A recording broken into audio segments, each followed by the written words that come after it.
Thousands of people are killed or hurt in the United States every year by a drunk driver. KSNT News reporter Raina Garcia is live at the Jayhawk Tower to tell us how the loved ones of victims from across the entire state are honoring the memory of those lost today. Raina? Molly, dozens of people gathered here earlier today to honor the lives of those whose lives were cut short because of a drunk driver. And I spoke with one mom who lost her son in this way, and we talked about how vigils like these help bring her comfort and, most importantly, healing. Amazing grace.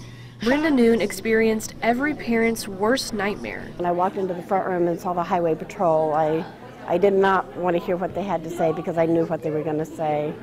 And I just lost it and fell to the ground and cried. Her 18-year-old son James and his friend Jeremy were killed by a drunk driver. And even 16 years later, Brenda never misses an opportunity to honor his memory. That's what brought her and dozens of others to the candlelight vigil hosted by the Kansas chapter of MAD, Mothers Against Drunk Driving. While their stories may be different, they all share a similar grief.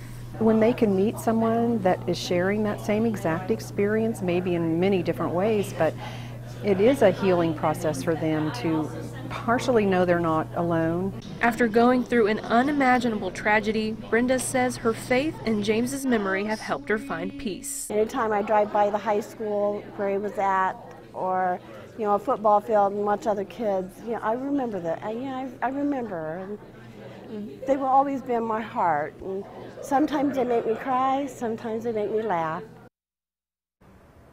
The Kansas MAD chapter says they hold a vigil every December to support the victims and the families and to also make people aware of the reality of drunk driving. Live in downtown Topeka, Raina Garcia, KSNT News. All right, thanks, Raina. Absolutely heartbreaking there. Now, the group also says that the number of accidents caused by drunk drivers typically increases during the holiday season and that one of their missions is to put a stop to that trend.